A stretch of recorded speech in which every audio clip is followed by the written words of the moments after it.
역전의 용사들 시작합니다. 네, 여러분 안녕하세요. 대한민국 최고의 방송 스픽스에서 또 최고의 프로그램 역전의 용사들 시간에 돌아왔습니다. 박수 쳐야 되죠. 네, 역전의 용사들은 또 정말 최고의 패널들을 모시고 최고의 시청자들과 함께하는 게 또 특징입니다. 오늘 또 모신 패널들 소개해드리겠습니다. 우리 또 제가 정말 좋아하는 의원입니다. 김준혁 수원시청, 경기 수원시청? 예, 수원시 정지역. 예. 네, 수원시 정지역 의원님, 그리고 김지호 더불어민주당 경기도당 부대변인. 경기도당 대변인, 그리고 장용진 기자, 오창희 인권연대 사무국장님 모셨습니다. 어서 오십시오. 예, 안녕하세요. 예, 안녕하세요. 반갑습니다. 네, 제가 김준혁 의원님 바쁜 의정 활동 가운데 저희 방송 와주셨으니까 제가 발언 기회를 드리겠습니다. 아니 뭐 저는 스픽스 창립 멤버인데 맞습니다. 그 사이에 이제 총선 치르고 또 뭐 여러 가지 일을 하느냐고 제가 자주 출연을 못했는데 앞으로는 뭐 계속해서 2025년 새해부터 1년 내내 자주 나올 테니까 앞으로 많이 활용해 주시기 바라겠습니다. 네, 우리 또 수원시정에서 이수정 당시 국민의힘 후보였나요? 네. 그 범죄심리학자, 네. 그분하고 이렇게 경쟁하셔가지고 이기셨던 전적이 있는 분인데 보기엔 되게 순해 보이시는데 엄청 내공이 세십니다. 아니 최근에 나온 부정선거 거기에 제일 위에 제 이름이 있더라고요. 무슨 말이에요? 그러니까 부정선거를 했다는 거예요? 아니 그게 아니라 네. 그 이번에 부정선거 때문에 나라가 혼란스러워서 비상계엄 했다는 거 아닙니까? 그렇죠. 네. 그런데 그 부정선거로 당선된 그 이수정을 이기고 당선된 김준혁이 이 선관위하고 합쳐서 부정선거를 해서 당선됐다 이렇게 이제 그 명단 돌아다니는 명단에 보면 제가 세상에. 아주 상위 랭킹에 있더라고요. 아이고. 이재명 대표도 거기 올라가 있고 네. 뭐 많이 있지 않습니까? 김민석 의원 뭐 등등등등해서 꽤 있습니다. 그럼 이번에 네. 된 사람들은 다 그런 건가요? 김진혁 의원님이 사시는 데가 수원정 광교인데 네. 거기가 경기도에서 제일 되게 잘 사는 데입니다. 그렇죠.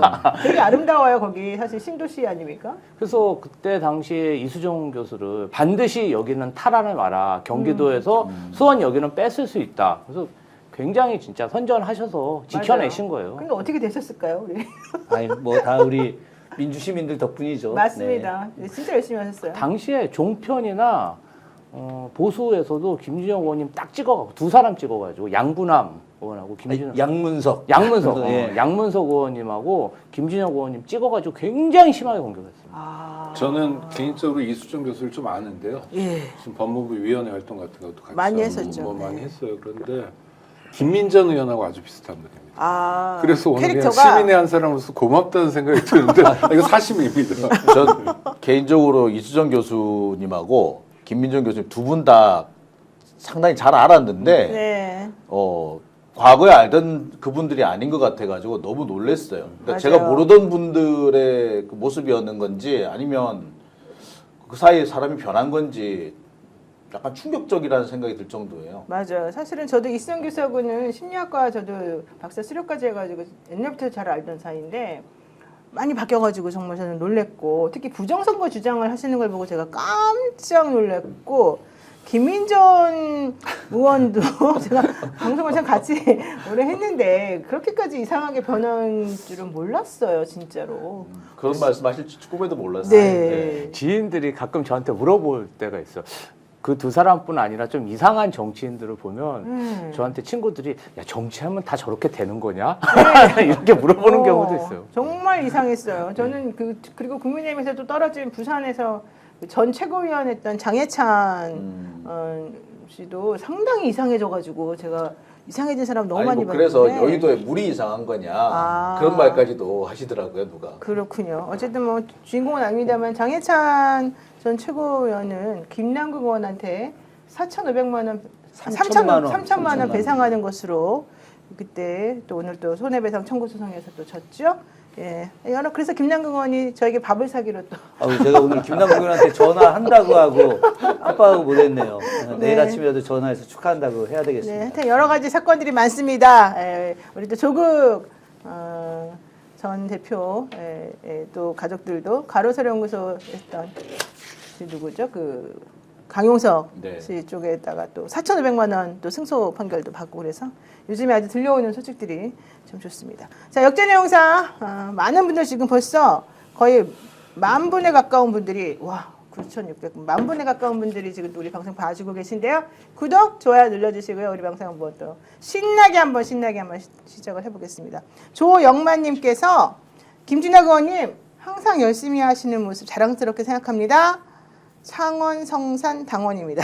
고맙습니다. 더 노력하겠습니다. 예. 근데 나태하지 않겠습니다. 왜 창원 예. 성산 당원이라고 그러시죠? 거기가 아닙니다. 창원 지역에 계신 분이신데 아. 예, 아마도 이제 뭐 수원- 제가 집회 나가고 뭐 이런 거에 대해서 격려해 네. 주시냐고 말씀하시는 거죠. 그러시군요. 네, 고맙습니다. 조영만님. 많이 보내셨습니다. 슈퍼챗을. 자, 오늘요. 구독 엄청 강조해달라는 또 전기한 대표의 부탁이 있었기 때문에 여러분들께 좀 제가 많이 부탁을 드리겠고요.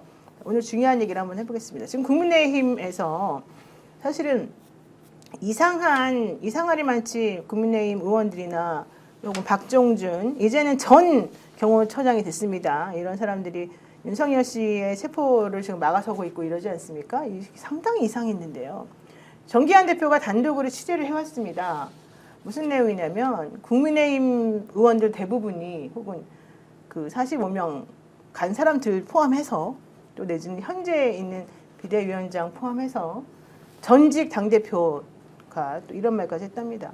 헌법재판관 6명이라도 윤석열 씨는 탄핵이 될 것이고 설사 탄핵이 기각이 된다 하더라도 우리 당에서 그 사람을 즉시 하야시킬 것이다. 이런 얘기를 했답니다. 지금 화면에 보시는 것처럼 대통령실 참모, 장관, 차관 등 모든 국정 운영 참여자들을 윤석열 씨는 거짓말쟁이로 만들고 있다. 이건 지도자의 모습이 아니다. 본인이 책임을 져도 부족한 판에 윤석열, 김건희 두 사람을 위해 모든 주변인을 범죄자를 만들고 있는 이 국정 운영 책임자, 이 사람을 도대체 인정할 수도 이해할 수도 없다. 윤석열 본인은 탄핵 기각으로 자신이 살아 돌아올 수 있다고 착각하지만 만에 하나 그런 일이 있더라도 국힘은 즉시 그를 하야시킬 것이다. 이런 얘기를 했답니다. 한동훈 씨가요? 아니요. 저 사람 한동훈 씨는 아니에요. 근데 누군지 제가 밝힐 수는 없습니다. 근데 어쨌든 전 당 대표라고 그나마 합니다. 국민의힘 안에서는 좀 상식이 조금이라도 있는 사람이네요. 그래서 제가 저분 혼자의 생각입니까? 아니면은 국민의힘에 있는 사람들의 생각입니까? 라고 물어봤어요. 그랬더니 국민의힘에 있는 사람들 70%의 생각이라는 거예요. 아니 그러면 이상하지 않습니까? 며칠 그런데 전까지. 그거를 우리가 확인하기 어려운 아니, 게 근데 선거만 그게 투표만 하더라도 맞습니다. 그게 전 그럴 수 있다고 봐요. 아 왜 그래요? 그러냐면은 네.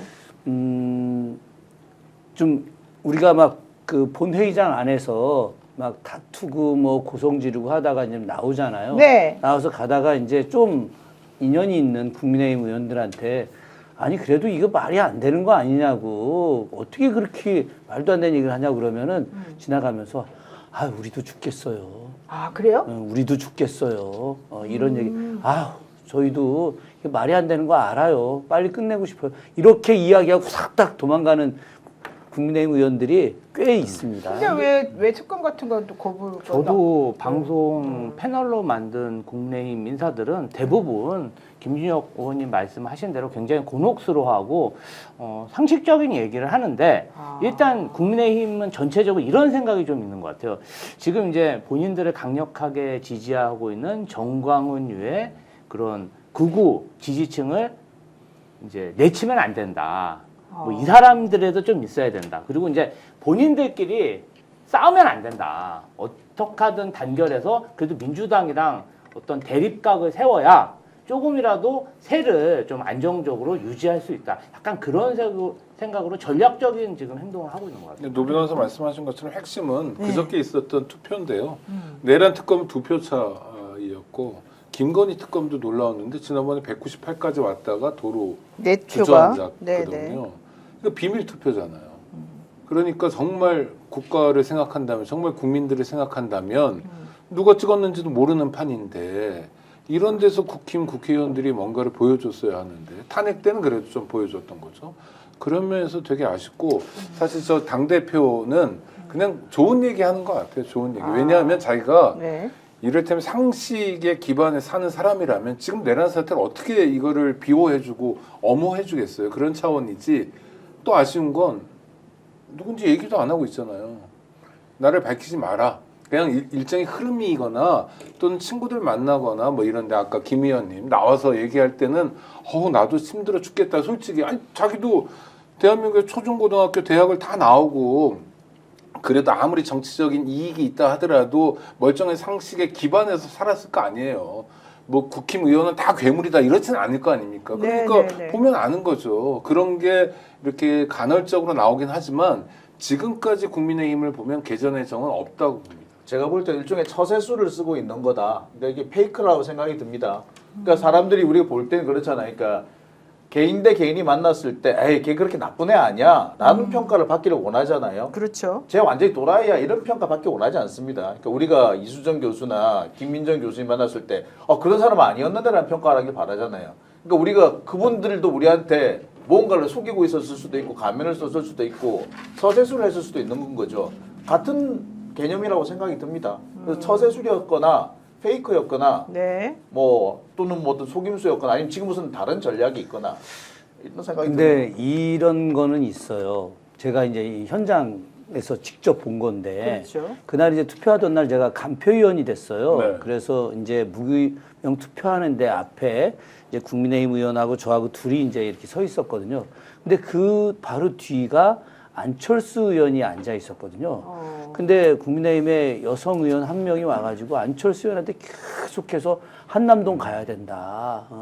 그 대통령 지키러 한남동 가야 된다. 누구야 그 이상한 사람이? 뭐 하여튼 이름을 제가 잘 모르겠어. 솔직히 이 얼굴은 내가 아는데. 예. 그래서 제가 미쳤구나. 그러니까 이제 안철수 의원은 예 뭐 이러면서 또 가긴 가야 된다는 뭐 비슷한 뉘앙스로 이야기를 하는데. 뭐 그때 막 그냥 여럿이 달려들어가지고 그러니까 그 당 지도부들이 다 보는 거예요. 쭉들 거기 보면 권영세, 권성동 이렇게들 쭉 권영세 자리가 여기에 있고 한 칸 띄어서 권성동 뭐 이렇게들 앉아 있는데 이 사람들이 뛰어서 싹 내려다 보니까 그 막 몇 명 의원들이 와갖고 한남동 안 간 의원들한테 가서 한남동 가야 된다 막 이렇게 하는 거야. 이거는 그 지도부한테 보여주기 하고 조금 전에 김지호 우리 대변인께서 하셨던 말씀이 난 되게 중요하다고 보는데 이 사람들이 전광훈한테 찍히면은 다음 대선 그 총선 없다 이런 생각들을 많이 갖고 있다는 겁니다. 진짜요? 진짜로. 그러니까 윤상현 같은 경우가 지금 뭐 전광훈한테 막 90도 폴더 인사하잖아요. 그게 이번에 되든 안 되든 대선 후보도 되고 또 모두 되고 당대표도 되고 이런 모든 것들이 전광훈의 지지가 있어야만 된다. 그러니까 지금 이 국민의힘 전체가 뭐 개별적인 건 어떻게 되는지는 뭐 알 수는 없지만 그러나 집단적으로 전광훈이라고 하는 이 말도 안 되는 극악무도한 세력한테 다 충성수행하고 있는 불쌍한 집단이에요. 불쌍한 집단. 이게 진짜 그 말도 안 되는 얘기들이 그러군요. 근데 하여튼 그래서 제가 물어봤어요. 아니 그러면은 그 44명, 45명은 도대체 뭐냐? 이렇게 상식적으로 말 잘하는 사람들이 왜 그런 이상한 행동하냐 그랬더니 또 좀 전에 아까 말씀하신 김건희 그 특검법은 왜 거부하고 왜 더 줄어드냐 그랬더니 그게 다 그 게이트에 걸려 있어서 그렇다. 명태균. 네, 그 명태균 씨 이제 뉴스타파에서 계속 나오고 있지 않습니까? 거기에 다 걸려 있다는 거예요. 사실은 그 44, 45에 보면은 거기에 제가 사실 저도 좀 알잖아요. 누구 걸려 있는지. 거기 보니까 진짜 걸려 있네요. 보니까. 오늘 오후부터 민주당 안에 의원들 사이에서 예. 그 44명, 45명이 명태균 게이트에 걸려 있어서 간 사람들이다라고 하는 게 쫙 돌았어요. 그러니까 저도 지금 사실 알거든요. 누구가 이렇게 어떻게 연결돼 있는지를. 근데 진짜 그러네요. 그래서 내가 나경원 씨는 거기에 사실 안 걸려 있는 것처럼 보였는데 알고 봤더니 나경원 씨는 다른 라인으로 김건희 씨랑 걸려 있는 것처럼 제가 얘기를 사실은 들어서 직간접적으로 다 걸려 있는 사람들이었기 때문에 이 윤석열 씨 라인을 살려주지 않으면 안 되겠다라고 생각을 한 것처럼 보이고 또 하나는 윤석열 씨가 그때 공천 같은 거 할 때 다 반대를 하는 사람들이 밀어 넣은 사람들이었더라고요. 그런 부분들이 있더라고요. 몇 가지 뭐 이유가 있을 것 같아요. 그러니까 여전히 이게 정광훈이라든지 이런 사람들이 영향을 미치고 윤석열에 영향을 미치는 이유는 일단 뭐 제가 이런 표현을 들었어요. 그러니까 그 정광훈 신의 그 광신의 은혜를 입어야 한다. 그래야지 다음번에도 계속 그 공천을 받을 수 있다 뭐 이런 얘기도 있고요. 그다음에 그 국힘당의 지금 여러 지지층들이 있지 않습니까? 이 지지층들이 이완되는 것을 막아야 한다. 그러니까 그림력을 좀 강하게 가져가려면, 그러니까 지금 상태에서 만약에 윤석열에 대한 뭐 탄핵을 이렇게 찬성한다 하게 되면은 지지층들이 흩어질 거라는 거죠. 그렇죠. 그러니까 이거를 흩어지지 않고 결국에는 탄핵이 되고 윤석열이 잡혀가더라도 자신들의 지지층을 최대한 보존하면서 가려면 이 수밖에 없다라고 판단하는 것도 있는 것 같고, 그리고 그 와중에서 자신들이 그러니까 지금 이제 차기 대선을 꿈꾸는 사람들이겠죠. 이 싹죽기를 하려면 이 수밖에 없다라고 생각한다는 겁니다. 그래서 이들이 이런 목적하에서 약간 페이크를 쓰는 거다. 그러니까 윤석열을 버리고 싶으면서도 버리지 못하는 것처럼 페이크를 쓰는 거다. 근데 어차피 이렇게. 저는 확실하게 제가 분명히 말씀드릴 수 있는 거는 헌재에서는 분명히 탄핵이 인용될 수밖에 없다. 왜냐하면 헌재 사무처장이 말했잖아요. 포고령 얘기 정확히 찝어서 했잖아요. 네. 포고령 헌법에 위반된다. 그렇지. 아니 정확히 딱 제가 82조 국무회의에서 부서 안 했다 이것도 정확히 말씀드렸지만 사무처장이 포고령 내용 자체가 지금 헌법에 위반된다 정확히 말해줬지 않습니까? 그거 무슨 뜻입니까? 사무처장이 포고령에 있는 내용 자체가 헌법 위반된다고 정확히 말했으면 다 그렇게 생각하고 있다는 얘기거든요. 그러니까 그거는 뭐 여러분들이 뭐 3명이 뭐 반대할 거라면서요라고 말하지만 절대 그럴 수가 없다는 얘기고, 그거는 이미 헌재에서 다 그렇게 생각하고 있다는 얘기고, 아무리 한덕수 탄핵을 먼저 심판하고 뭘 먼저 한다 하더라도 이제 이거는 흐트러뜨릴 수 없는 이미 결정은 어느 정도 난 거다라고 생각할 수밖에 없다는 얘기가 되거든요. 저는 그래서 이제 믿어요, 진짜 솔직히 말하면 헌재를 믿어요. 근데 이 헌재가 다른 결정을 내리기도 어려운 것이 내릴 수가 없는 상황이 된 거예요. 지금 예. 전 세계적으로 그냥 소위 말하는 글로벌 스탠더드라는 기준에서 봐서도 이거는 명백하거든요. 그러니까 어제 여러분 뭐 윤석열 측 변호인들이 외신 기자들 상대로 해서 기자회견 간담회를 열었지 않습니까? 네. 그래서 무슨 얘기를 했느냐? 제일 황당한 얘기가 평화로운 계엄령이라는 얘기를 했거든요. 참요. 근데 이 평화로운 계엄령이라는 얘기는 국내 언론들은 다 썼어요. 근데 해외 언론들 중에서는 평화로운 계엄령이라는 표현을 아예 안 썼더라고요. 그럼요. 다른 뭐 내전, 내란 이런 말은 시빌워라고는 써놓고 이거 평화로운 계엄령을 뭐라고 표현해야 될지 모르겠는데 아무데도 쓰질 않았더라고요. 오늘은 어떤지 모르겠습니다. 어제까지만 쓴 적이 없어요. 그러니까 이 정도로 이게 말이 안 된다는 걸 알고 있기 때문에 국제적 기준에서 보면은 당연히 윤석열은 쫓겨나야 되고 감옥에 지금 당장 가야 될 사람들이거든요. 그걸 지금 이 상태에서 헌재가 다른 결론을 내리기는 어렵다고 봅니다. 이제 국민의힘에서 윤석열이 탄핵된다는 거는 제가 볼 땐 상수로 생각하고 그렇죠, 그것도 상수예요. 상식으로 생각하는데 이제 두 가지 측면입니다. 윤석열 이후에 야당이 됐을 때 이 국민의힘이라는 그 108명 정당의 그 헤게모니, 영남권에 있는 그 지방선거라든지 당내 헤게모니를 누가 질 것인가, 이것에 대한 그렇죠. 경쟁이 하나 있고, 두 번째가 더 중요합니다. 이렇게 그냥 윤석열하고 같이 국민의힘에 그냥 맥없이 흩어지고 하잖아요. 그러면 윤석열만 사법으로 가는 게 아니라 본인들도 다 사법으로 다 같이 민주당과 죽는 거죠. 저기 수사기관에서 사정없이 수사할 것이다. 지금 사실 뭐 계속 그 특검을 반대하면서 명태균 관련된 수사는 빼기로 하지 않았습니까? 그래서 시간을 지연시키고 그 다음에 국민의힘 지지층을 결속시켜서 뭔가 이제 그 성을 쌓을 시간을 만든 후에 본인들한테 오는 그 사정의 칸날은 피해 보겠다. 이게 더 큰 것 같습니다. 어쨌든 저보고 뭐 헌재 사무처장이 재판관은 아니지 않냐, 너한테 이렇게 단정하지 말라는 댓글이 몇 개 있는데요. 아니에요. 사무처장이 함부로 말 못해요, 그렇게. 근데 사무처장이 그렇게 얘기를 했다는 거는 공식적으로 어쨌든 헌재에서는 그렇게 생각했다는 얘기이기 때문에 제 말을 그렇게 의심하지 마세요. 헌법재판소 사무처장은 장관급 자리이기 때문에 네. 이게 굉장히 중요한 되게 자리입니다. 중요한 말이고, 예, 그러니까 그분들이 이렇게 함부로 말하는 사람들이 그러니까 아니에요. 헌재 사무처장 함부로 얘기하는 사람 아니에요. 근데 그럼요. 역대 헌재 사무처장이 저렇게 뚜렷하게 명확하게 얘기하는 거 처음 봤습니다. 네. 제가 그 20년 가까이 법조 출입을 하면서 헌재 사무처장이 저렇게 뚜렷하게 위헌입니다라고 말하는 사람이 이번이 거의 처음이에요. 예, 이런 말 함부로 안 하고요. 아무리 네. 위헌이라고 생각하더라도 99% 생각하더라도 그런 말 안 하는데 예. 이렇게 말했다는 건 정말 매우 놀라운 얘기거든요. 어떻게 보세요? 아니, 왜 말을 안 하세요? 아니 말씀 잘하시는 분들이 많아서. 그러니까 저는 헌재에 대한 의심은 없어요. 왜 그러냐 하면 네. 물론 뭐 우리가 딱 또 윤석열을 통해서 기괴한 모습들을 많이 봐서 그렇긴 하지만 지금 변론 준비기를 보내는 태도도 그랬고요. 그 다음에 변론 기일을 정하고 일주일에 2번씩 심리를 하잖아요. 네. 자기들끼리 평의까지 하면 일주일에 3번을 하는 건데요. 페이퍼 읽는 시간까지 하면 아무것도 안 하고 이것만 하겠다는 거거든요. 일단 이 태도가 굉장히 바람직합니다. 왜냐하면 국민들이 지금 사실상의 무정부 상태에서 여러 가지 고초 곤란을 겪고 있거든요. 헌법기관이 적극적으로 국민들의 고통과 연대하겠다는 모습인 것 같아서 굉장히 바람직해 보이고요. 전 그래서 한 2월 중순, 늦어도 2월 말까지는 탄핵 심판이 끝나고 인정이 될 거다, 인용이 될 거다. 그게 아닌 가능성을 상상하기가 되게 어렵습니다. 맞습니다. 왜냐하면 안 되면 정말 우리가 국가라는 시스템을 왜 운영해야 되느냐. 맞습니다. 뭐 우리가 그러기 위해서 군대도 갔다 오고 세금도 내는데 이러면서 이 시스템을 운영할 이유가 있냐라는 전면적 의문 앞에 서게 되거든요. 그건 국가 시스템의 전면적인 붕괴입니다. 네. 윤석열 정권이 뭐 명을 달리하고 윤석열이라는 사람이 부부 사이좋게 뭐 감옥에 가고 이런 거하고 될 바가 아니라 국가 전반의 붕괴를 경험하게 될 거예요. 네. 그건 정말 끔찍한 사태가 되거든요.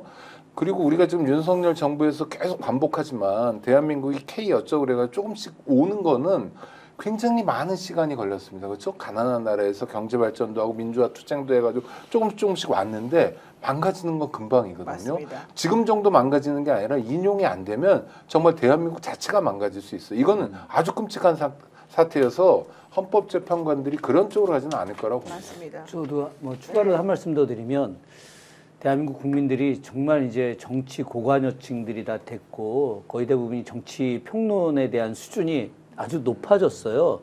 그렇기 때문에 헌재에 대해서도 아마 유심히 보실 거라고 생각하는데 저는 그 변론 준비기일에 대한 네. 헌재 재판관 두 분, 이제 한 분은 보수라고 알려져 있고 한 분은 진보라고 알려져 있는 이미선 헌재 재판관하고 정형식 재판관의 태도들을 보면 이분들이 굉장히 책임감이 있다. 그쵸. 이 책임감이라고 하는 것이 세계적으로 인정받고 있는 대한민국을 다시 구해야 된다라고 하는 일종의 사명감 같은 게 느껴진다고 전 보여지고 있어요.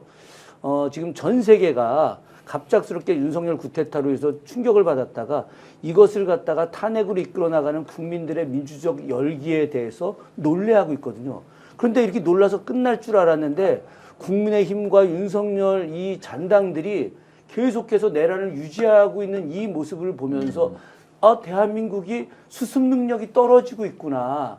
만약에 이 수습이 안 될 경우에 대한민국의 신인도는 급격하게 추락하게 되는 건 불문가지 아니겠습니까? 그런 과정에서 대한민국의 신인도를 다시 살리는 길은 헌재가 빠르게 판결을 내리고 다시 정상화의 길로 가게 만드는 것인데 이걸 헌재 재판관들이 알고 있는 거예요. 네, 맞습니다. 그렇기 때문에 아까 오창희 우리 국장님 말씀대로 저는 헌재가 2월 말 안에 빠르게 이 문제를 해결할 것이다. 그렇게 하지 않으면 대한민국은 더 혼란 속으로 빠져들어가게 될 겁니다. 네, 지금 자막 나오는 것처럼 탄핵 속도 빠르다는 인측 주장에 대해서 헌재는 노무현 전 대통령 그리고 박근혜 전 대통령 때보다 지금 더 철저히 하고 있다 이렇게 얘기하는데 실제 노무현 전 대통령 같은 경우는 63일 걸렸고 박근혜 전 대통령 같은 경우도 90 며칠 걸렸었지 않습니까?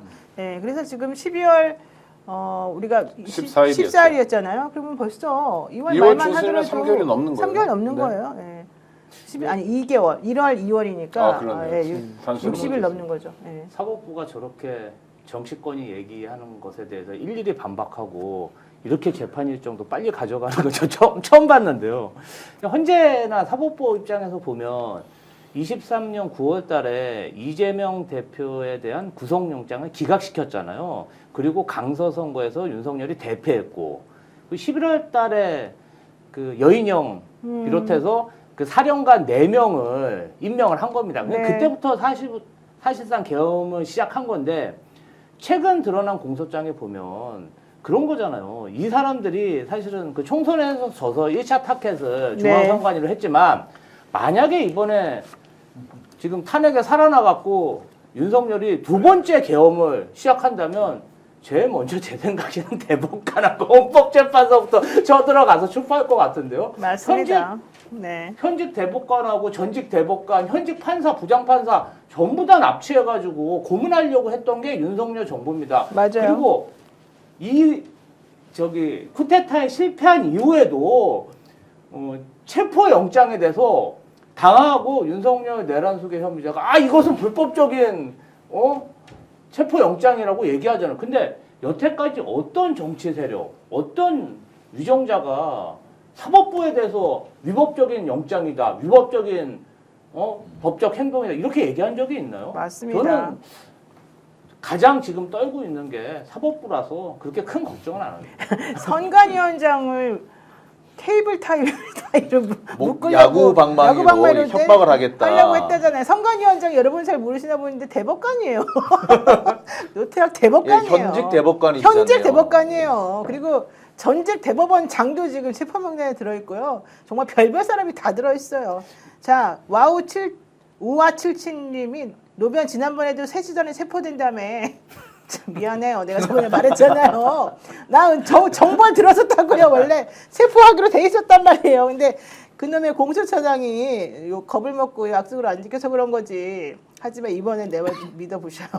자, 중요한 거 선희임님이 US 달러로 또 49.99달러를 또 보내셨습니다. 지금 환율도 높은데 엄청나게 금액까지 얘기해 주시는 방송은 처음 봤습니다. 이거 해줘야 돼요. 우리는 슈퍼챗이 별로 안 들어오기 때문에 항상 감사하는 마음으로 제가 이렇게 말씀을 드리고 있습니다. 걔네들은 한 달에 4억씩 번다는데. 그러니까요. 참네요. 우리랑 틀립니다. 네, 우리는 어쨌든 감사한 마음을 갖고 있다 말씀드리고요. 이제 어쨌든 중요한 거는요. 박종준 경호처장이 오늘 사직서를 내고 이 조사를 경찰에 받으러 갔다가 중간에 또 최상무 권한대행이 사직서를 수리하고 이제 그 대행의 경호차장이 되고 또 이제 본부장이 더 세게 경찰과 대치할 거라고 하는 얘기가 좀 있어서 그 얘기를 지금 한번 해보려고 합니다. 싱크 한번 들어볼까요? 현재 정부기관끼리 이렇게 충돌하고 대치하는 상황에 대해서 많은 국민들께서 걱정이 크실 것으로 알고 있습니다. 저는 어떠한 경우에도 물리적인 충돌이나 유혈 사태가 일어나서는 안 된다는 생각으로 이러한 사태를 방지하기 위해서 그동안 최상목 대행에게 여러 차례 전화를 드려서 정부기관 간의 중재를 건의드렸고 또 대통령 변호인단에게도 제3의 대안을 요청한 바가 있습니다. 그러나 그에 맞는 답을 얻지는 못했습니다. 저는 현직 대통령 신분에 걸맞는 수사 절차가 진행되어야 한다고 생각합니다. 현재와 같은 체포영장 집행 방식의 절차는 아니라고 생각합니다. 우리나라의 국격에 맞게 대통령에게 적정한 수사 절차가 진행되었으면 하는 바람입니다. 저는 이해가 안 가는데요. 아니 오시라고 3번이나 얘기했는데 자기가 오지도 않고 이건 잘못했다고 얘기하면 그럼 도대체 뭘 어떻게 하라는 거죠? 좀 박정준 씨 네, 욕하고 이상한 싶어요. 사람인데요, 저 사람. 많이 이상해요. 정부 기관끼리 충돌 대치하고 있다는 거예요. 무슨 소리예요? 그러니까 도대체가? 공수처가 네. 법관이 발부한 영장을 가지고 영장 집행을 하는 걸 경호처가 물리력으로 막아세운 거거든요. 네. 특수 공무집행 방해 범죄를 저지른 거예요. 그거를 그렇죠. 간단하게 충돌과 대치라고 바꿔버려요. 네. 그리고 범죄를 저질러 놓고는 이제 와서 뭐 중재와 대안 이런 얘기. 그러니까. 고상한 말들이 지금 박정준 입에서 다 고생하는 거예요. 그리고 뭐 최상목한테 뭘 얘기했다고 하기도 하고 네. 또 대통령 신분에 걸맞는 수사. 참네요. 정말 이게 진짜 어이가 수사 없어가지고. 투성인데 네. 수사는 그 꼼벤떨의 그 수사님이 진짜 죄송합니다. 이거 한번 웃기려고 그러는데 안 되네. 아니 그 괜찮으세요. 프란치스코에 한남동 그쵸. 그러니까 네. 내란을 저지른 사람한테 그냥 알아듣게 무슨 하세요. 대통령의 적절한 그 신분에 맞는 수사 절차가 어디 있으며 아니 근데 그동안 그렇게 했다니까요. 그렇게 우리가 했잖아요. 아니, 그럼 지금까지 많이 봐준 거지 않습니까? 오라고 했으면 오면 되죠. 뭐 더 이상 뭘 어떻게 하라는 거예요. 계속 얘기하세요. 그러니까 네. 궤변을 하고 있는 거고 이 사람이 지금 갑자기 그러니까 출석 요구를 받은 사람이 경호처장만이 아니고 차장이고 또 네. 여럿 있는데 본부장도 있고. 그러니까 이 사람이 갑자기 오늘 나왔잖아요. 네. 전 그게 상당히 의문스러워요. 그리고 이런 얘기도 했습니다. 경찰이 친정이다 이런 얘기도 했어요. 그러니까 사실은 경찰청에 오래 있었기 때문에 차장까지 지냈죠. 경찰에서 수사받는 게 상당히 편했을 거예요. 옛날 부하들이고 뭐 그러니까. 그래서 이것도 하나의 뭔가 노림수가 있는 것 같아요. 그 정확한 의도를 모르겠어요. 의도가 이를테면 정말 박종준이 소문을 많이 내는 것처럼 자기가 권력 다툼에서 밀려서 그런 건지. 근데 밀려서 그랬다고 보기에는 굉장히 윤석열을 엄호하면서 가거든요. 이를테면 정말 밀린 상황을 국민들에게 보고하거나 하는 방식이었다면 박종준이 아주 묘한 내부 비리 고발자가 될 수도 있는 상황인데 그건 또 아니에요. 그러니까 어떤 의도로 어떻게 하는 건지 더 이상 피할 수 없으니까 매도 먼저 맞으려는 건지 하여튼 어떤 상황인지 잘 모르겠는데 의문스럽게 짝이 없다. 근데 제가 결론입니다. 알기로는 그 두 번째 말씀하신 게 좀 비슷해 보이는데 왜냐하면은 경호처 서열 2위와 3위로 알려져 있는 김성훈 차장하고 이광호 본부장이 사실은 김건희 라인이다. 그리고 이 사람은 김영현 전 국방부 장관이 경호처 처장일 때 함께 근무했던 사람이고 이 청남대 경비부대에서 세 사람이 아주 끈끈한 관계였고 김건희 씨하고 되게 윤 대통령 부부랑 아주 각별해져가지고 김 여사 라인으로 특히 손꼽혀져 있었다. 이번에 대통령 어슬렁어슬렁 모습 보일 때도 이 박종준이는 몰랐는데 이 서열 2위와 3위는 먼저 알아가지고 먼저 가서 경호하고 그랬었다 이런 얘기거든요. 근데 특히 이 2위와 3위는 좀 더 충성파였고 경호처장은 조금 간보듯이 간제비하다가 사실은 좀 밀렸다 뭐 이런 얘기를 사실 제가 들었어요. 그러니까 그런 얘기가 자꾸 퍼져 나오는데 사실관계를 잘 모르겠다는 그렇죠, 거예요. 그렇죠. 왜냐하면 박종준이 그 전에도 경호차장을 했고 박근혜 때. 그렇죠. 그다음에 박종준이 불러온 게 김용현으로 보이는 거 아닙니까, 그렇죠? 맞습니다. 김용현의 네. 후임자인데 네. 그냥 골랐을 리가 없잖아요. 그리고 단순히 경찰 공무원으로서만 근무한 게 아니라 그 사이에 19대, 20대 두 번에 걸쳐서 국민의힘 계열 국회의원으로 출마했다가 떨어진 사람이거든요. 그러니까 상당히 뭐랄까 국민의힘적 정체성이랄까 이런 걸 가지고 있는 사람이에요. 그러니까 박종준을 그냥 허당으로만 보면 안 된다. 이게 맞아요. 제 판단입니다. 그 좀 이따 뭐 더 전문가인 우리 장용진 기자님께서 말씀하시겠지만 저는 이제 아침에 그 모습을 보면서 두 가지 생각을 했습니다. 저 사람이 윤석열의 밀사냐, 혹은 윤석열의 배신자냐, 네. 두 가지죠. 그래서 이제 그 후배들한테 그냥 농담 삼아 아마 윤석열이 지금 어제 술 많이 먹어서 못 일어나고 있을 거야. 윤석열 지금 못 일어난 상태에서 저 경찰 출두라는 이름으로 좀 도망 나온 거야 저거.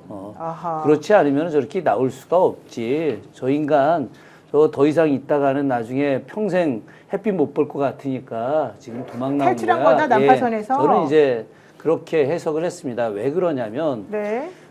이 사람이 이제서야 정신을 차리기 시작하는 거다. 그렇죠, 근데 맞아요. 저는 이게 굉장히 큰 작용이 어제 박정훈 대령의 무죄 판결로 시작된 거다. 맞아요. 제가 어제 박정훈 대령 무죄 판결 받고 나서 우리 더불어민주당 의원들 이제 소통방이 있습니다. 거기다 제가 글을 하나 올렸습니다. 오늘부터 경호처는 와야 된다. 왜 그러냐면 그 지금 경호처에 있는 많은 군인들 혹은 경찰들, 경호처 안에 있는 사람들이 대통령을 향한 충성도 이거는 뭐 인정할 수 있지만 그러나 잘못된 내란 수계에 대한 충성은 아닌 것이거든요. 그러나 위에 경호처장, 차장, 본부장의 강압적 명령 때문에 이들이 이제 어쩔 수 없이 따를 수밖에 없지만 박정훈 대령이 잘못된 명령에 항거하는 것은 정의로운 것이라고 하는 것. 이제 죄가 안 된다는 게 만천하에 드러난 거 아닙니까? 공개적으로 군사 법원이 이제 증명을 해준 거잖아요. 그러니까 어제부터 시작해서 경호처 안에 이 여러 분위기가 완전히 저는 바뀌었을 것이다. 네, 맞아요. 이거에 대해서 저는 이 경호처장이 감지를 하고 여기 있다가는 아무것도 못하고 오히려 내란 수계 공범으로 가장 강력한 죄를 받아서 가게 될 거다. 그래서 3차 출두라는 명분으로 도망간 거다. 저는 박종준을 알거든요. 예. 경찰관 시절부터. 약간 똑똑한 체하고 이런 분인데 하여튼 똑똑하진 않은데 똑똑한 체예요. 똑똑한 면은 못 봤어요. 하여튼 그런데 네. 자 3차까지 출석 요구에 거부했잖아요. 네, 그러면 공수처 저 국수본에서 어떻게 하냐면 체포 영장을 받을 거 아닙니까? 그렇죠. 체포 영장이 이 히든카드예요. 왜냐하면 윤석열 체포 영장은 경호처가 막을 수 있는데 박종준이나 그다음 경호차장에 대한 체포영장 집행을 어떻게 막아요? 그렇죠. 못 그럼 막죠. 스크럼이 다 뚫려버리거든요. 그러니까 저는 윤석열이건 그 대통령실 안에서 체포영장 발부 전에 나가라. 아. 그게 경찰에서도 검토했던 방안이에요. 네, 체포영장을 네. 통해서 처장, 차장, 본부장 이런 사람들을 체포하게 되면 와르르 무너지잖아요. 그리고 나서 윤석열을 체포하러 간다. 물론 현행범인 체포도 있지만 명분에 그렇게 갖고 쳐들어가자. 네. 이런 거를 작전을 했던 것 같고 이게 굉장히 실시간으로 알려지고 들어갔던 것 같고 그래서 박종준이 나온 것 같아요. 그러니까 저는 약간 하여튼 의문스러운 사람들이 같이 만들어낸 어떤 협작적인 작품이 아닌가 싶어요. 그렇군요. 경호처 쪽에 제가 좀 이렇게 하도 저도 이해가 안 돼가지고 네. 처음에는 저는 당연히 이 사람이 뭔가 장난질을 친다고 생각을 했었어요. 근데 이 사람이 그 사직서를 내고 들어왔다 그러길래 이거는 백기투항인가? 헷갈렸거든요. 그래서 저 여기저기 좀 전화도 돌려보고 물어봤더니 경호처 내에서도 지금 이게 뭐냐? 뭐 때문에 나간 거냐? 자기들끼리도 지금 대단히 지금 엇갈리는 얘기들을 하고 있나 봐요. 대체로 보면은 백기투항을 했다면서 되게 이제 분개하는 그런 분위기랍니다. 왜냐하면은 왜 혼자만 살라고 도망 나갔느냐 이런 얘기도 있는데 또 한쪽에서는 약간 달래면서 야 사실은 심청이처럼 바친 거다 이렇게 달래는 얘기도 한다는 거예요. 근데 또 듣거나 그럴싸한 것이 뭐 어쨌거나 지금 한바탕 폭풍이 몰아칠 거니까 네. 심청이 바치듯이 어쨌거나 잡혀갈 사람 미리 바쳐서 폭풍을 잠시 잠재운다 뭐 이런 식으로 해서 달래고 있다라는 겁니다. 얘기를 들어보면은 일단 전체적으로 이게 의도된 바는 아닌 것 같아요. 전체적 흐름을 보면은 네.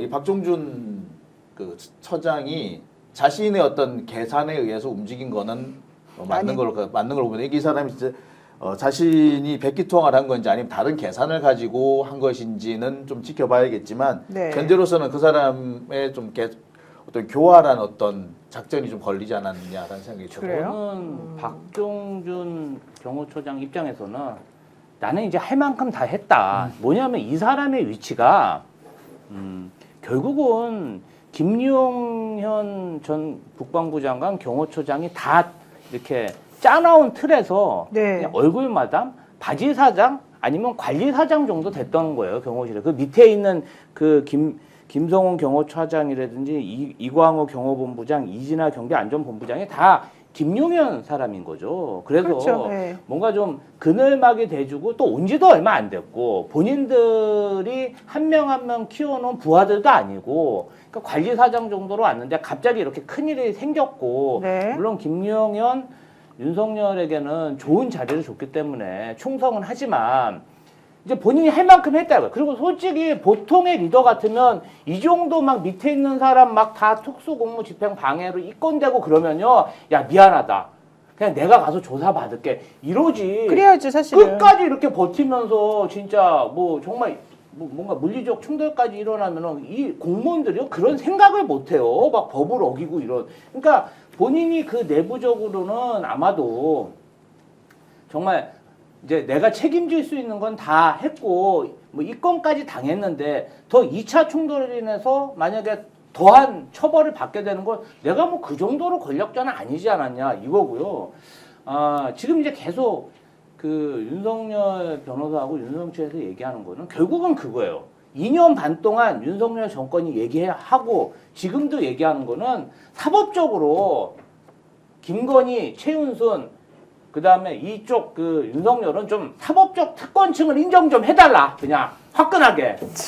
그냥 야당하고 국민에게 우리 네. 좀 이렇게 특권을 좀 인정해달라 이거고요. 그리고 나서 지금 계속 얘기하는 거는 불구속 재판 좀 받게 해달라. 네. 왜 이재명 대표, 조국 대표도 사실 확정되기 전에는 다 불구속 재판 받지 않았냐. 그러면 윤석열이 소환에 응했어야죠. 소환을 안 해서 지금 긴급체포 영장 아니 내란은 하지 말았어야지. 네. 왜 내란이냐고. 아니 이란 이야기 하나 네. 해도 될까요? 예, 예.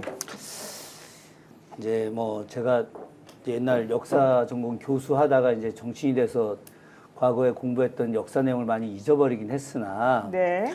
역사 속에서 보게 되면 이제 그 반란을 일으켰던 그 세력들 중에 배신자가 전국을 안정시키는 결정적 역할들을 하게 됩니다. 저는 네. 박종준이 이런 케이스가 될 거다. 오히려 박종준은 저는 이게 일종 내부적 반란이라고 보는데 네. 왜 내부에 반란이 생기느냐? 그 내부에서 아까 얘기한 서열 다툼 같은 거 누가 더 충성도가 있느냐 기분이 상해버리는 거죠. 예전에 그 세조대에 이징옥의 난이라고 있었습니다. 이징옥이라는 사람이 있어요. 이징옥이 저 맨손으로 저 호랑이를 때려잡았다는 그 전설의 인물입니다. 네, 뭐 네. 그 형하고 같이 뭐 멧돼지 잡으러 갔는데 산채로 잡아오기도 하고 천하의 대용장이었는데 이때 그 김종서가 죽고 나서 김종서의 원수를 갚겠다고 이제 들고 일어나서 정말 서울까지 막 내려오고 막 그랬죠. 함경도에서부터. 그런데 내부 안에서 그 충성파들 그 안에서 자기들끼리 싸우다가 제일 힘센 애가 밑에 애들이 막 치고 올라오고 막 하니까 열받아가지고 이징옥을 죽여버리고 항복투항해서 그 일종의 공신이 되는 이런 케이스가 됐는데 이거하고 유사하지는 않지만 역사 속에서 보면 뭐 수많은 일들이 그래요. 이괄의 난 때도 그랬고 저는 박종준이 그 지금 아까 이야기한 김성훈 차장 그리고 이광우 본부장 이 사람들하고의 관계가 완전히 틀어졌다. 그 어제 박관천 전 청와대 행정관이 그 김성훈 경호차장에 대해서 한 이야기가 있습니다. 자기가 청와대에서 경비 그 담당 팀장 할 때 그때 들어왔었다는 거야.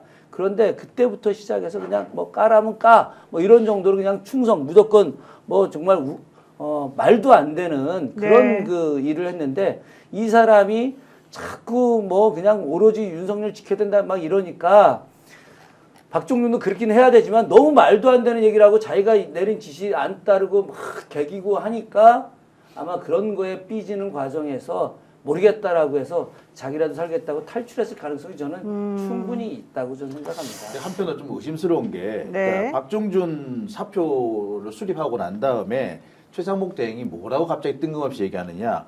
엊그저께 특검 거부했잖아요. 네. 그래놓고 갑자기 오늘 뜬금없이 특검법 만들어달라고 했다는 거예요. 그러니까 뭐 위헌적 요소 없이 만들어달라. 이런 그러니까 이게 뭔가 의도가 있는 게 아니냐라는 생각이 들 수밖에 없어요. 그리고 이 박종준이라는 사람이 우리는 경호처장으로 알고 있지만 아까 말씀하셨듯이 이분은 정치인이에요. 그렇죠. 네. 향후에 이 사람은 정치 계속 출마를 할 겁니다. 세종시든 충청도든 계속 출마를 할 것이고 이 사람은 정치적 자산을 지금 확보하려고 하는 건데 어느 정도 확보하는데 성공했고 앞으로도 계속 지금 앞으로도 이 정치적 자산 확보하는데 더 집중을 할 거라는 거죠. 네. 그렇다고 본다면 이거는 뭔가 다른 의도가 있다. 그래서 제가 볼 때는 아까 뭐 그 심청이처럼 바쳐진 거다, 재물인 거다 이렇게 볼 수 있는 게 아니야. 글쎄요. 근데 나는 정치는 더 못할 거라고 봐요. 왜 그러냐면 일단 사법 처리 될 사법 테니까. 처리가 되는데 네, 그렇죠. 아니 뭐 그러다가 아니 그 사면 김건희, 목권을 아니, 뭐 박근혜 주변 사람들도 다시는 그 사람들 정치 못할 줄 알았죠. 근데 다 살아 들어왔잖아요. 자, 대통령 체포 영장 집행과 관련해서 법원행정처장이 또 이런 말 했습니다. 한번 들어볼까요? 대통령께서 체포영장 집행 대상이 된다는 사실 자체에도 국격을 내치는 부분이고 또 발부된 영장이 집행되지 않는다는 사실 자체도 또 국격에 손상이 가는 일이라고 생각합니다. 우리나라가 여러모로 딜레마에 처해 있는 상황인데 저희들이 바라기로는 헌정질서 하에서 법치주의가 이걸 통해서 더 공고해지는 그런 계기가 되기를 바랄 뿐입니다. 대한민국의 국격을 떨어뜨린 것은 민주주의 선진국이라고 칭송받던 대한민국을 내란 국가라고 이렇게 불명예스럽게 만든 윤석열 내란 수기가 국격을 떨어뜨린 게 맞습니다. 그거는 이론이 없습니다. 자꾸 얘기해봤자 국민의힘 불리하니까 그렇게는 얘기하지 마시고요. 네, 결국에는 뭐 천대엽 법원행정처장 얘기도 윤석열 대통령이 결국 국격을 떨어뜨렸다. 저런 행동을 해서 영장을 발부받게 만드는 그 행동, 그 다음에 실제 그 또 영장이 집행되지 않도록 만든 이 상황 다 둘 다 진짜 웃긴다. 정청래 위원장이 또 정확하게 또 지적하고 있는 것 같습니다. 이런 상황은 정말 좀 빨리 해결이 돼야 되겠죠. 이번 주 안으로 좀 정리가 되지 않겠습니까? 뭐 내일 아침에든 들어가겠죠. 근데 어쨌든 중요한 건 김성훈 차장이 더 세게 반발할 거다. 뭐 이런 얘기들도 있어서. 그러니까 어떻게 김성훈 모르겠어요. 차장도 오늘 출석 안 했잖아요. 네, 그러니까 이제 내일쯤 제가 볼 내일 때는 또 원래 영장 청구를 할 거라고 보고 있고 그러면 이제 그 법원에서 김성훈 차장에 대해서 일요일 날쯤 영장 발부가 되면 그 영장 발부된 걸 갖고 월요일 날 들어가지 않을까. 그러면은 뭐 김성훈도 꼼짝 못 하게 되는 거고 경호처는 이제 와르르 무너지고 여기에 더해서 55 경비단 그 사병들 부모님들이 지금 계속 국방부에 항의 전화하고 있고 저는 그 경호처가 저는 월요일쯤이면 와야 될 거라고 저는 생각을 합니다. 근데 왜 월요일까지 왜 기다리죠? 저는 이해가 안 가는데요. 지금이라도 내일이라도 당장 가서 집행하고 막아서면은 현행법 체포하면 되지. 왜 그걸 기다려야 되죠, 우리가? 경호원들도 네, 사실 이해가 안 갑니다. 거의 무너진 상태나 다름없으니까 경호원들이 우리가 이제 경호원들 이렇게 하고 이제 사실 이분은 공무원들이세요. 공무원들이죠. 예, 네. 출퇴근하시는 분들이고요. 그렇죠. 3교대로 이렇게 계속 교대 근무하셨던 분들이거든요. 근데 지금 2주 가까이 퇴근을 못 하고 계신 거예요. 근데 청와대에 있을 때만 해도 이게 그 계실 때가 있었던 거예요. 그러니까 그 자기들끼리 좀 숙소 같은 것도 있었고 대기할 장소가 있었는데 한남동으로 가고 난 다음부터는 대기할 장소가 없는 거예요. 그 좁은 데서 200명, 300명이서 버글버글 하고 있는 겁니다. 그게 벌써 2주가 지난 거예요. 그렇죠. 자기들도 힘들어 죽겠다. 이제 피로도가 가중이 되어 있고 참을 수 있는 한계치를 넘어가서기 시작했다는 거예요. 그래서 나오는 얘기가 우리도 너무 힘들다라는 얘기가 그래서 나온 거고 춥고 배고프다는 얘기가 그렇게 나온다는 겁니다. 네, 강사라님께서 밤낮 애써주시니 마음이 안정이 됩니다. 감사합니다. 모든 분들 다 건강하세요. 이렇게 말씀해 주셨는데 정말 이런 또 따뜻한 위로가 저희들에게 또 힘이 됩니다. 자, 지금 많은 분들이 또 백골단 공주님 어떻게 지내냐 궁금해하시는 분들이 있는데요. 백골단을 기자회견 할 수 있도록 도와준 김민전 의원 징계 대상 아닌가 했는데 또 권성동 의원은 아니라네요. 자, 백골단 때문에 내 아들의 목숨이 백골단 때문에 그렇게 됐다. 누군지 아시죠? 강민조 선생이죠. 강경대 아버님, 예, 강경대 열세 아버님이신데요. 한번 들어보겠습니다. 저희 가족은 91년도 백골단에 의해서 사랑하는 우리 경대 아들을 잃었습니다. 잃고 나서 지금 34년 동안 고통과 슬픔 속에서 우리 가족은 지금 살고 있습니다. 그런데 그 모습을 다시 재현하겠다는 그런 백골단을 만들어가지고 또 더군다나 하얀 백골 그 철모를 쓰고 나왔을 때 가슴이 찢어지고 아팠습니다. 거기서 다시 다짐했습니다. 우리 가족이 꼭 저들을 막아야 되겠다. 우리 가족이 막지 않으면 다시 우리 경대와 같은 사람이 또 나오겠구나 해서 한남동 가가지고 우리 가족이 그 백골단을 막겠습니다. 네, 오늘 오후 국회 소통관에서 과거 백골단이 휘두른 쇠파표에 맞아서 숨진 고 강경대 열사의 아버지 강민주 전국 민주화운동 유가족 협의회 회장이 김민전 의원의 사죄와 사퇴를 촉구했습니다. 그런데 백골단 단장이라는 사람은 백골단은 국회를 불러낸 거는 민주당이다. 김민전이 아니다. 또 이런 말도 안 되는 소리를 해가지고 또 우리들을 더 화가 나게 만들었는데요.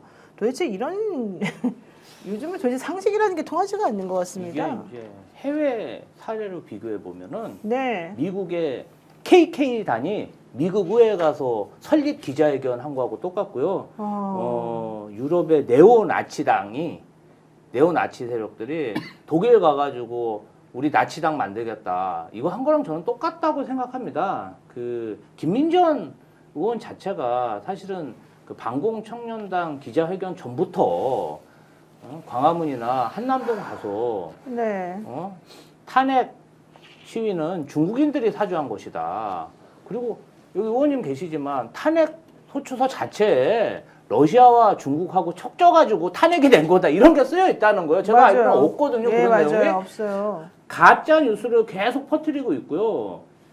그러니까 그러한 뭔가 좀 반공청년단, 이 백골단 이런 젊은 정말 극우 파시스트들이 모여가지고 뭔가 폭동, 폭력 이런 거를 행사해서라도 윤석열을 지키자 이런 세를 지금 모으고 있고 저는 이거 뭐 자기 몰랐다고 하는데 그거 한글을 왜 모르니까 몰라요? 말이 다 안 되는 적혀 거죠. 있고 검색하면 다 나오고 그다음 비대위원이라서 9명이나 보좌진이 있습니다. 그런 사람들이 다 검색해 봅니다. 아니 검색을 안 해도 몰라요? 백골단이라는 거는 근데 대한민국 국민이 그러니까 김민정 의원 그 연배면은 100% 다 알아요. 모를 수가 우리가 없지 않나요? 우리가 어떻게 몰라요? 아니, 그거를. 그래서 가끔 모르는 사람이 있어요. 굉장히 그래요? 의도적으로 했다. 아주 확신범이다. 드물게 저는 이렇게 있어요. 생각합니다. 아니 김정현 반공청년 단장이라는 분은 오늘 이렇게 얘기를 했습니다. 논란을 불러일으킨 백골단은 1980년에서 90년대에 민주화 운동을 하는 대학생들 사이에서 악명이 높은 경찰 조직으로 알려져 있으나 그 다음 말이 중요합니다. 그 다음 말이 중요하죠. 동시에 폭력 시위나 내란 선동을 초기 진입하는 특수한 목적을 가지고 운영된 부대였기에 사회 안정을 위해 필요했던 조직이었다는 점을 부인할 수 없다. 이렇게 주장했습니다. 그러니까 무슨 진짜 그냥 다 이 사람은 진짜 그거 알아요? 이 김정현이라는 사람이 진짜 그 당시에 아무- 알아요? 아무- 모르는 사람 아니에요? 아무것도 모르고 그렇죠. 백골단이라는 건 형사 기동대예요. 형사 기동대인데 우리가 알아요. 검거조죠. 검거조니까 이제 기동성 높게 하려고 화이브 하나 쓰고 뭐 돌아다니면 어떨 때 곤봉이나 뭐 방패도 들고 아닐 때도 있고 뭐 동네마다 좀 다른데 형사 기동대일 뿐이에요. 그 대원들은 전의경으로 근무하는 친구들은 그렇게 열심히 하지 않으니까 직원들 중에서 조금 승진의 목도 메고 이런 사람들이 열심히 했던 겁니다. 근데 상당히 폭력적으로 아까 강경대 열세 사건 같은 게 명지대 앞에서 91년에 있었던 일이잖아요. 사람 해치기도 하고 또 91년에 김기정 열사 같은 경우에는 퇴교를 해서 이제 깔려 죽는 정말 끔찍한 죽음을 당하기도 정말. 했고 그랬거든요. 근데 저는 김민전 씨가 그러니까 정말 개념이 없고 그러니까 평가할 뭐가 없는 사람인 것 같아요. 그러니까 우리 정치가 천박해지면 이렇게도 간다. 그냥 반공에만 기대면 백골단이든 뭐든 아무 상관없는 모습을 그냥 입에서 나오면은 다 말이라고 생각하는 사람들 같아요. 정말 제가 어저께 이 얘기가 나온 거 보고 어떤 분이 제 SNS에 그런 말을 써놓으셨더라고요. 이렇게 백골단한테만 맞아보고 그런 말 하라고. 그러니까 아니 이게 저는 사실 91학번으로 강경대 열사하고 같은 학번이고 나이도 같아요. 그래서 제가 91년도에 91년도 4월, 5월 길바닥에 살았던 기억이 납니다. 그리고 김기정 열사가 돌아가셨던 그 대한극장 앞에서 저도 똑같이 쓰러져 있다가 죽다 살아났던 기억이 있거든요. 그래서 지금도 백골단 폭력이라면은 치가 떨려요. 제가 살아 돌아왔는 그날 지금 자꾸 목소리가 올라가는데 제가 그날 대한극장에서 시위하다 살아났는데 제 등에 커다란 구사발이 찍혀 있었어요. 나도 몰랐던 거죠. 백골단한테 커서 차인 거예요. 그러니까 김정현 단장이라는 분은 그 시대를 안 살아봐서 잘 모르시는 것 같은데 우리 그 시대 살았잖아요. 아니, 김정현 의원이랑 우리 다 그 당시에 그러니까 백골단한테 저는 당한 이제- 사람들이에요. 저는 이제 86학번이잖아요. 86년도에 대학 들어가서 저 백골단의 만행을 몸으로 다 겪은 사람이었고 우리는 다 직접 경험한 사람들이죠. 김민전 의원은 서울대 외교학과 84학번인데 그걸 몰랐을 리가 없죠. 전혀 없죠. 없죠. 그리고 지금 대학생들은 그런 걸 잘 모르겠지만 다 뭐 우리 오창익 국장님이나 다 우리 비슷한 세대들인데 그때만 하더라도 사복경찰이 학교 안에 상주하고 있었고 저희는 지금 연병장이라는 게 없지만 저 연병장이라는 게 과거에 우리 다닐 때만 하더라도 군사교육을 받았으니까 대학생들이 연병장에 보게 되면 전경들이 연병장을 반을 차지해서 그냥 족구하고 그러고 있다가 시위하면 나오고 우리들 잡으러 오고 그랬지 않습니까? 백골단만 있는 게 아니라 녹골단이라는 것도 있어요. 녹골단. 그래서 백골단과 또 다른 형태의 녹색 우리가 이제 당시 하이바라고 하지 않았습니까? 이제 투구를 쓰고 이제 저 청바지에 청자켓을 입고 곤봉 들고 다니는 이건 녹골단이 있었는데 백골단, 녹골단의 이 만행이라고 하는 것은 상상을 초월하고 그때 구타당한 이 민주화 운동했던 학생들 또 민주 시민들이 엄청나게 많았는데 이걸 계승하겠다? 이거 상상이 안 가죠. 그때 민주화 운동을 하던 사람들만 피해를 본 게 아니라 그냥 아무나, 지나가던 사람들 아무한테나 특히 그랬어요. 머리 긴 여학생들 괜히 머리채 붙잡아가지고 질질 끌고 다니는 경우를 저도 숱하게 봤거든요. 그런데 아니 김민전 의원 본인이 바로 그 연배에 아마 친구가 그런 일을 당했으리라는 생각이 들고 본인이 그런 피해를 입었을 수도 있는데 그렇게 쉽게 백골단이라는 사람들 국회를 끌고 왔다는 게 기가 막힐 따름에 몰랐다는 건 저는 이해를 못하겠어요. 그건 모를 수 몰랐다는 건 만약에 몰랐다면 그분은 정말 의원직 의원하시면 안 되는 의원직 거예요. 내려놓으십시오. 지금 민주당이 그 김민전 의원에 대해서 제명안을 내야 됩니다. 사당으로 해서 다 올렸습니다. 네, 내야 되고요. 그런데 권성동 의원은 김민전 의원에 대해서 백골단 이 상황은 징계 사유 아니다고요. 근데 김상욱 의원에 대해서는 탈당 권유하면서 왜 김민전 의원에 대해서는 이렇게 또 관대합니까? 도대체가 권성동 의원의 잣대는 정확히 뭡니까? 충청 인터님, 아무것도 모르는 인간들이 다시 국민에 갔으면 대못을 박습니다. 화가 나서 미칠 것 같습니다. 이러시는데 이게 지금 많은 국민들이 지금 생각하는 그런 내용입니다. 도대체가 아무것도 모르면서 국민들이 지금 어떤 심정으로 그 시대를 살아나왔고 그 시대에 우리가 무슨 아픔을 겪었는지 그 시대에 우리가 민주화를 어떻게 이렇게 견뎌내고 이겨냈는지를 당신들이 진짜 몰라서 이딴 식으로 행동을 하는 건지 저는 정말 이해가 안 갑니다.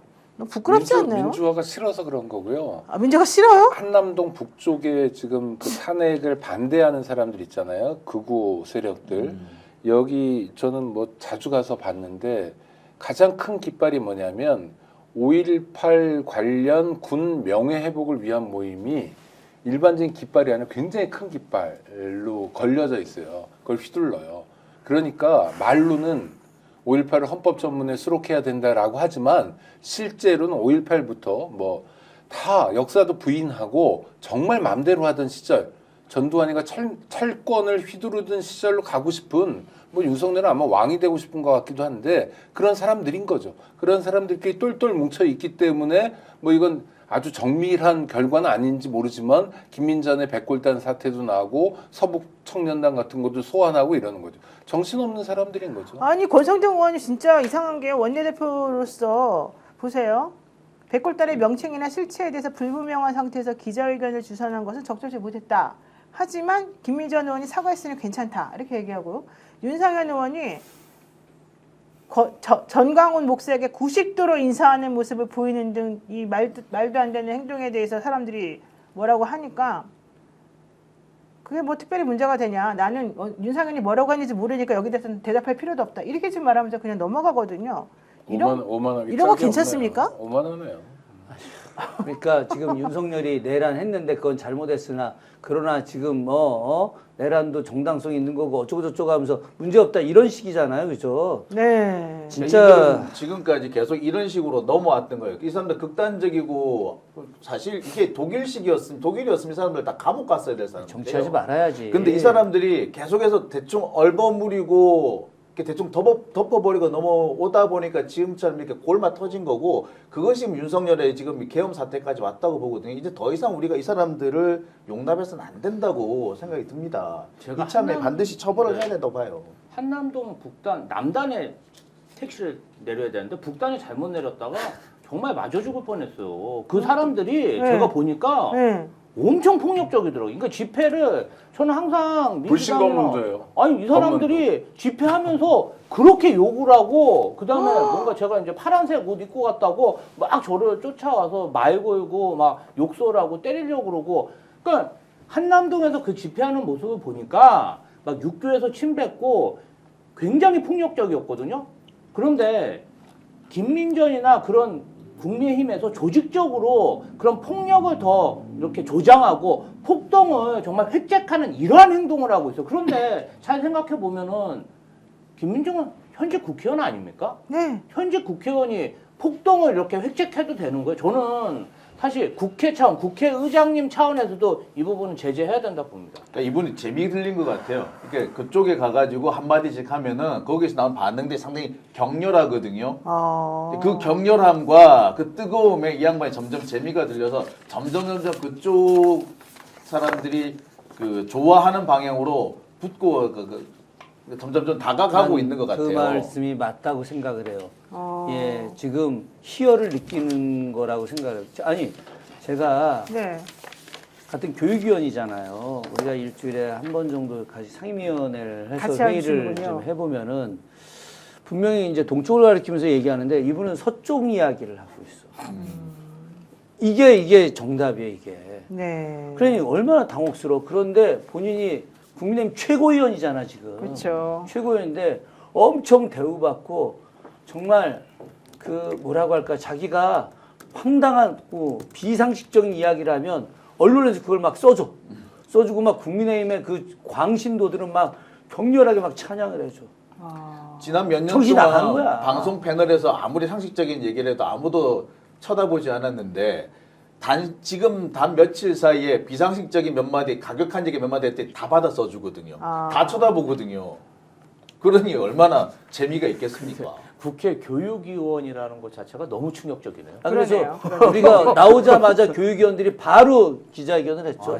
바로 기자회견하고 제가 바로 제명해야 된다고 교육위원회에서 기자회견하고. 쫓아내야 되는 거 아닙니까? 아니 교육위원뿐만이 아니라 교육위원회에서도 당연히 나가야 되지만 국회 제명해야 된다라고 우리가 바로 기자회견을 했어요. 역전의 용사들 오늘 방송 여기서 마치겠습니다. 지금까지 시청해주신 여러분들 고맙습니다. 고맙습니다. 감사합니다.